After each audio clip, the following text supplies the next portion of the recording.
Hello, Cosmos. Welcome back, and you're visiting the Cosmic Connection. This week, we are giving our commentary on Chasing Reality, Season 2, Episode 4. And we are still at this party. Week 3 now, we're still at the party. Okay, now that's it. We don't want to see this party after this week. Let's wrap it up. All right? And I'm still a little bummed that the official Kingpin and Rich Bomb couldn't get together and be a team, the Hot Boy team. That would have been nice, but apparently not. It looks like Kingpin is going to be connected possibly with, William the Baddest? And he's all right with Jeremy. We'll talk about that later. Let's talk about this opening scene. Rich Bomb, oh my gosh, he was looking for a moment. Remember the week before last, he looked for a moment with Jeremy. Couldn't get it because Jeremy shot that down extremely quickly. He shot it right on down. And lo and behold, he kept seeking and searching. And he figured out, boom, perfect opportunity. I'm going to go off on the villain. The villain gonna go back off on me. And you know what? That's gonna be my storyline for the season. And that's what he's done. Kingpin did entertain him, didn't apologize, didn't back, didn't coward up, went back at him, and now he has some type of proposed storyline for the season. Whack, whack, whack. In my opinion, that's super whack. You should have came on with your own thing. All right? But I guess he wanted to have a little drama and go after the villain. Child, we're going to see how this plays out for him. We're going to see how it plays out.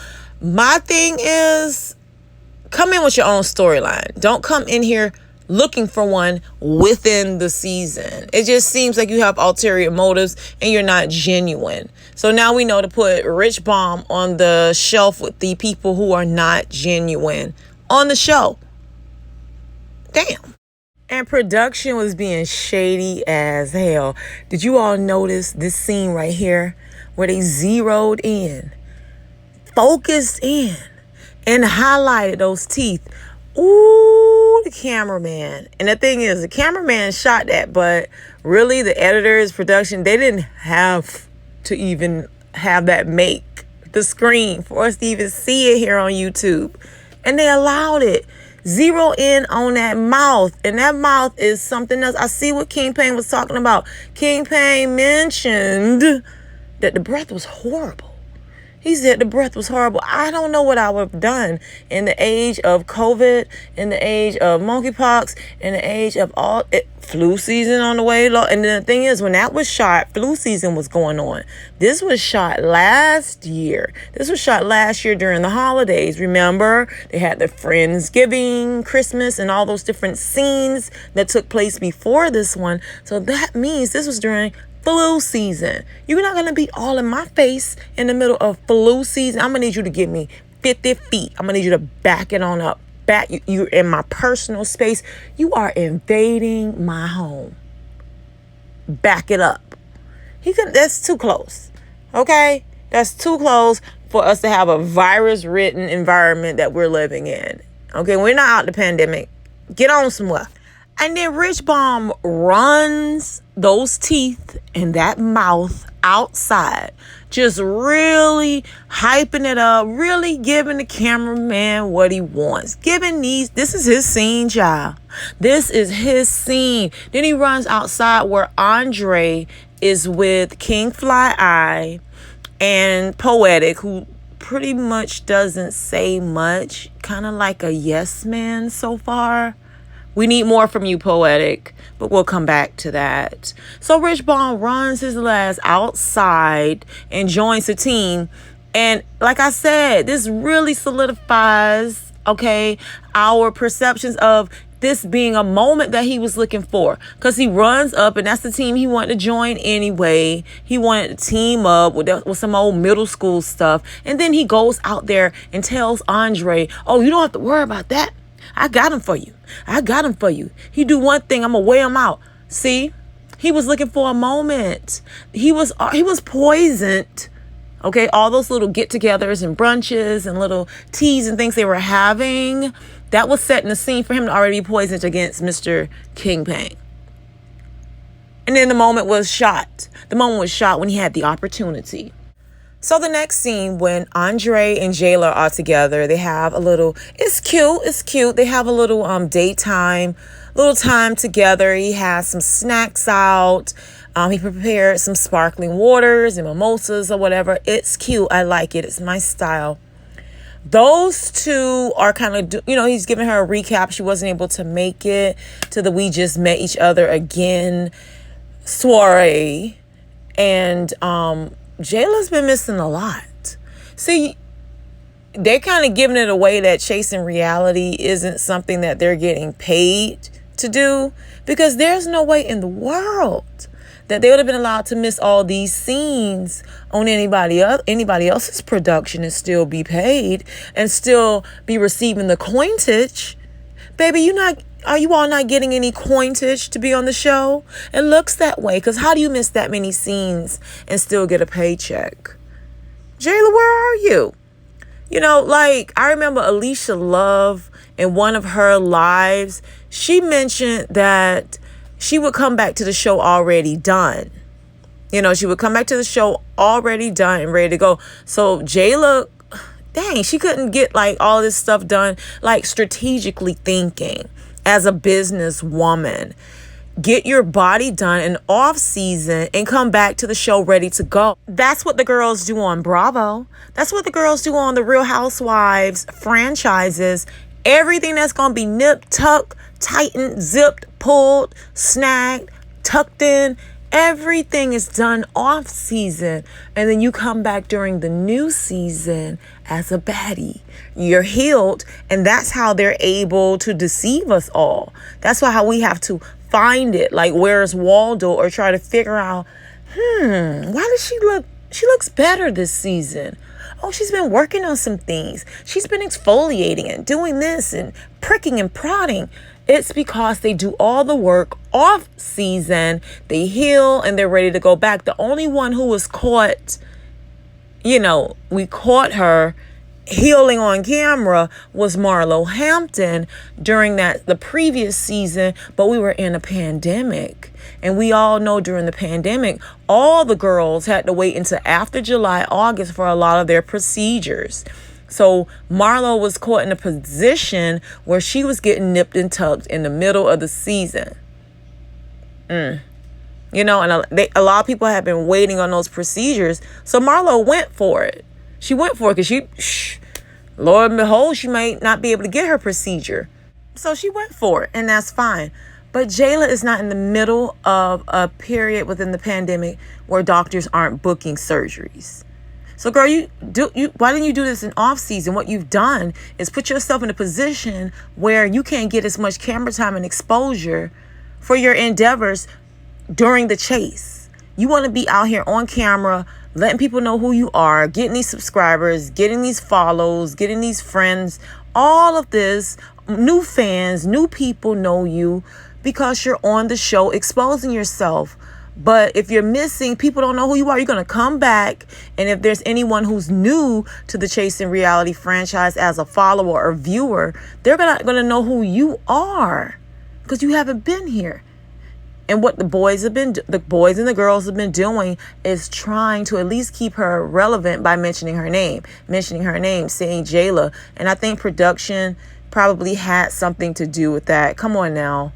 She's not even here. And why would Nicole Ray just have something against her? I really believe that production put that bug there to keep Jayla's name relevant and for have them to be the two arch nemesis. I just noticed that this particular franchise, this particular just Chasing Reality in general, they love to put the two trans women against each other. Last year, it was Jayla versus Alicia, the only two trans women on the show. And then this season, it looks like it's about to be Jayla versus Nicole, the only two trans women on the show. So for that to just strategically happen every single season, it just seems like this is concocted because they probably don't want men fighting women. And with, trans women identifying as woman or female, non-cis female, then it'd probably be safer for the two trans women to always get into it with each other, woman on woman, as opposed to man on woman, and then having fallout and backlash from it. I get it. I figured it out. Have you? So I like it. The scene is nice. Here's the things I like about Andre. Andre gives me, I like him. I do. Unfortunately, I like the official Kingpin and Andre. It would be great if they could have worked together. But I guess I'm always looking for peace, so pay me no attention in that aspect. But what I like about Andre, and what no one's going to make me not like about Andre, and I like them probably equally. I like what he's about. Andre is clean cut. Andre is professional. Andre has high-end clientele. Andre's out there doing his thing.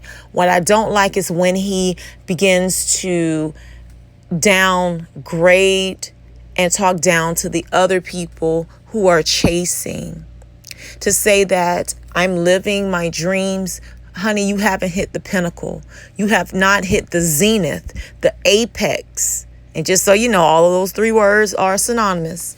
But you haven't hit the zenith of your career. You can't tell me this is just the absolute end all be all of where you want to be. You are still chasing. Have you acquired the planes, the cars, the homes, everything that you want, the bank account, the connections, the clout, the prestige? You have not made it to the level that you've acquired everything that you want. So don't say I'm living my dreams.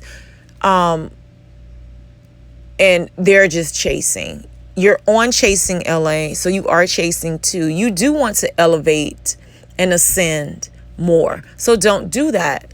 Don't do that. I don't like that about Andre. I don't like that he did that last season, but that's in the past.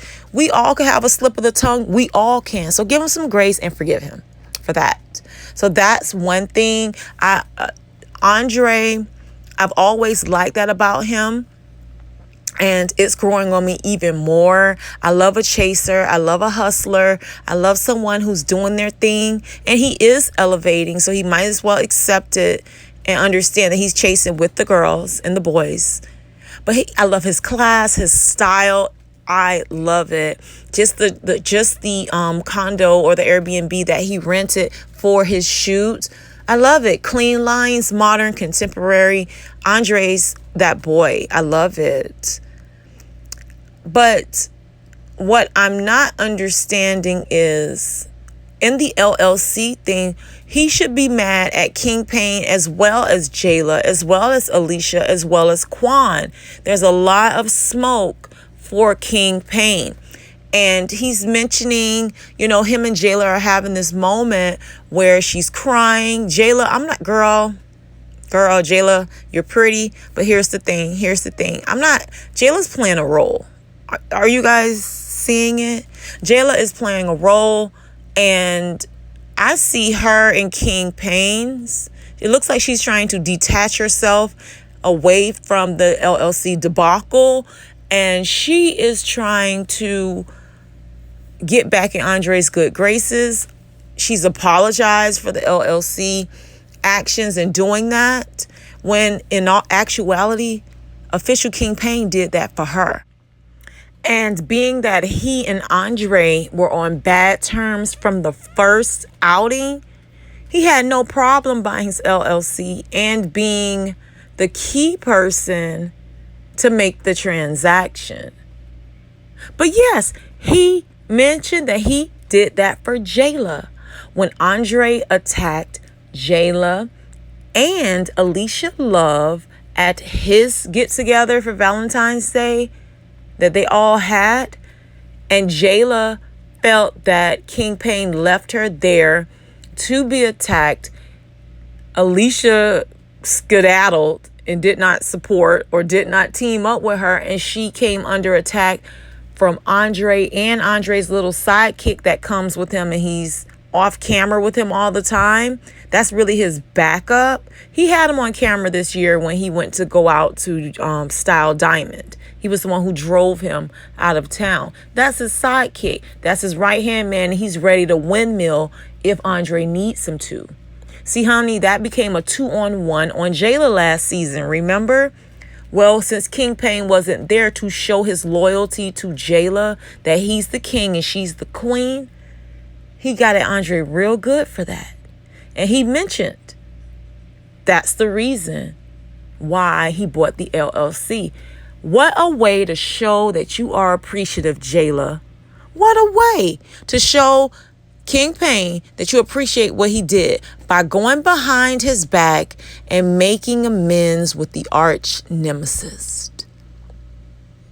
And then on top of that, you are now backing away from King Pain. I see a slow backup. If anything, I see a slow backup.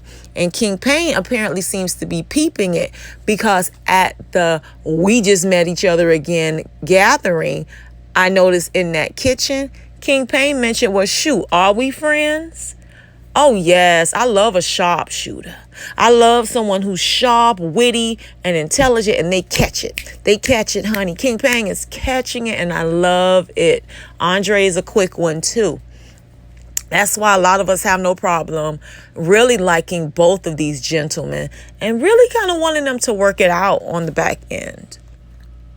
So the official King Pain, Jeremy, with his old cute self. Oh my gosh, Jeremy is just the cutest butch queen ever. I love his style. He's so cute and well put together. But anyways, they are having their gathering. They all met to kind of do a recap and discuss what went down at the party. Now, I get that Jeremy and official King Pain keeps it cute with each other, but I was just flabbergasted. Why is Hershey there? Why is Hershey there? And then I noticed at the ending or during one of the scenes for the We Just Met Each Other gathering, Hershey was sitting in a chair and the official King Pain walked up to Hershey and was apologizing, saying, don't be mad at me. The way Hershey went off on the official King Pain, I would have had to give it a couple of days. I would have to give it a couple of weeks, maybe some months. But that was too much energy. It was too much. And I heard vitriol. I heard anger. And it was too much passion. There's something on the inside against him. And I don't understand why the official King Pain is trying to hold on to something with Hershey. Hershey's loyal to himself and his man. And that's it. He's not even loyal to Jeremy, and we spoke about that in the previous commentary from last week. He's not loyal to anyone on this show. And King Pain is just talking and talking, and you can just look at Hershey's face and see how Hershey is just here for none of it. And it's great that people can listen to us content creators, watch the show back, see everyone else's opinion on things we caught that they may not have caught. But Hershey is not here for anything the official King Pain is saying, which brings me back to my point. Why in the world are you trying to make up with him and preserve some type of friendship? What friendship? He's not your friend. But you gotta love how consistent Jeremy is. It seems like he wants to keep the peace. He wants Andre and King Pain to make up. He wanted some type of resolution to come about at his house and his gathering. He also put Hershey on. And I can definitely appreciate that, because out of a lot of the cast members, I can see where Jeremy is a positive light, and I can respect that.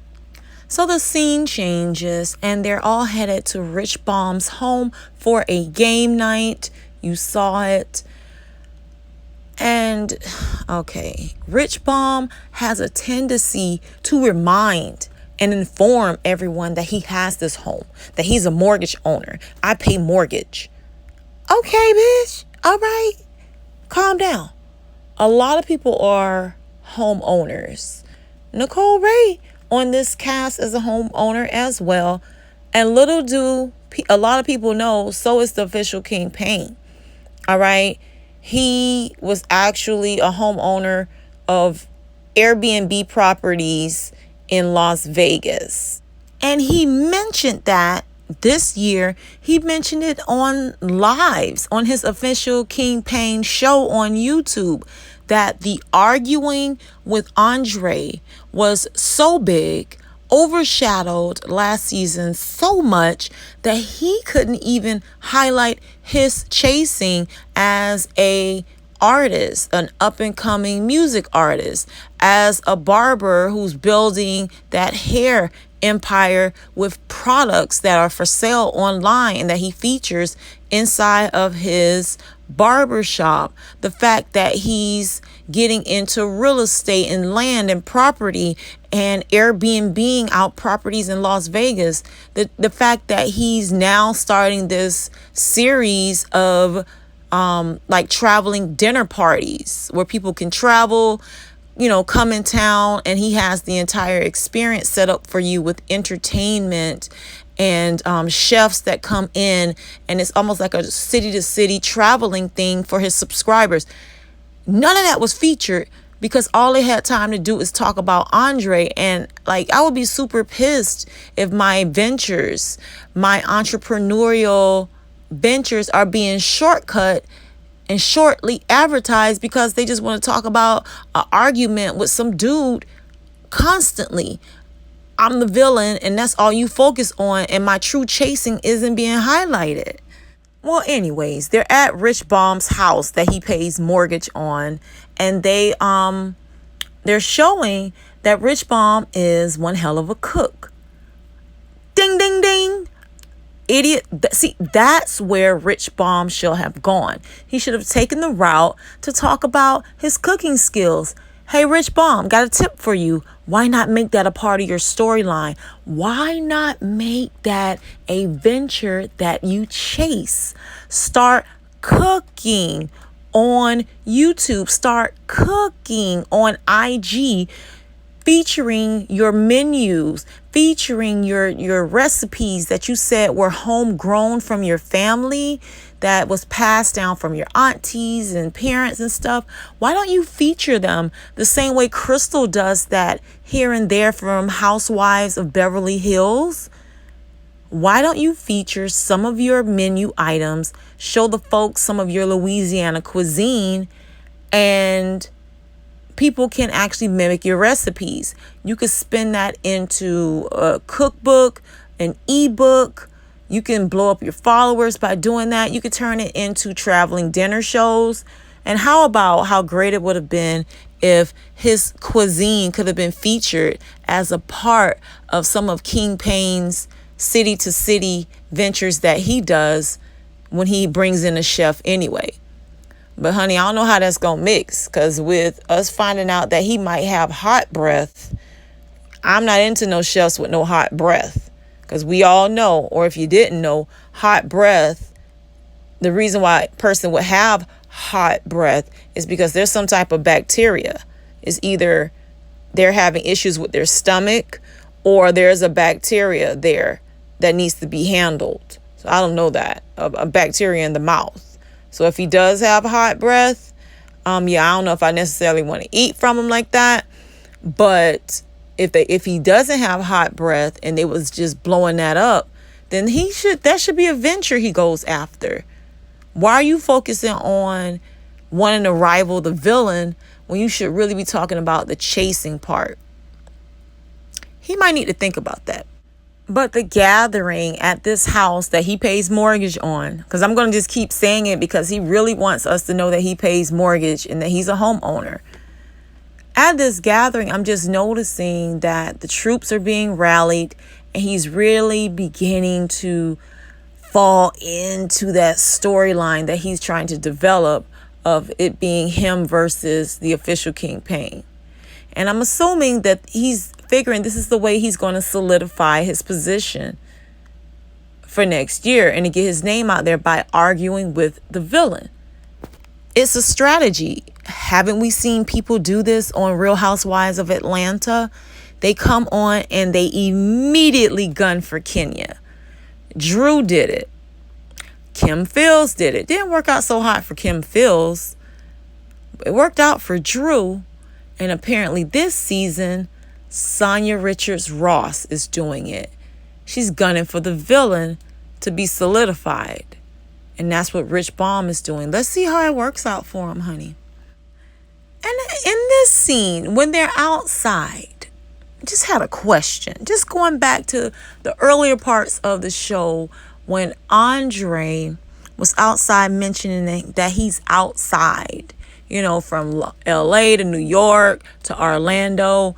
And someone I noticed in the comments mentioned that Orlando's not even a major city. And that's inaccurate. Just so you know, Orlando, Florida is where Disney World is, Universal Studios. But going back to the latter, it's where Disney World is. Do you really think Disney World is going to place their theme park, their multi-million-dollar theme park, close to billion-dollar theme park in a minor city, a city that's not a major city, like one of the extra cities in a state? Come on now. Accept this education. Miami, Fort Lauderdale, Tallahassee, Tampa, Orlando, those are the major cities in Florida. Disney World's there, okay? Along with a host of other theme parks. It's one of the major tourist attractions for the world. I just saw Kiara Sheard and her new husband posting on Instagram that they were in Orlando at Universal Studios. Come on now, do better, do better, do better. What in the world is Fly King Eye doing? Why is Andre all in his back, explaining his point? Andre gets so emotional. I just want him to watch his blood pressure. I just want him to watch his veins and arteries. Be careful, sir. Lord, you drinking, you're raging, adrenaline pumping. And Fly King Eye has his back to him. I don't know if he's giving him a lot of breath in the face-to-face situation, but he ain't do like King Payne and stand up there and take it with Rich Baum all in his face. Fly King Eye turned and gave him the back. And he said, honey, you could scream at the back of my head. That's what you could do. Because he was doing a lot. Hands all curled up like Elvira or one of the witches from Halloween. Hands curled up like he's a post-arthritis patient. He's raging. And Fly King Eye gave him the back to talk to. Fly King Eye is facing the wall with his liquor. He's like, honey, you ain't gonna spit in my good liquor, honey. Okay, we done walked outside, and I don't know if we walking back upstairs for me to get another cup. You're not going to spit in this good liquor tonight. I'm going to turn around. You could talk to the back of this fur coat. Did anybody else catch that? Child. Well, this week, I don't know. This week was a little, it's not a lot of scenes that I saw worthy of making a lot of commentary for. So these are the ones I wanted to feature and highlight. I will talk to you later this week for Chasing Reality Episode 5. Have a great week.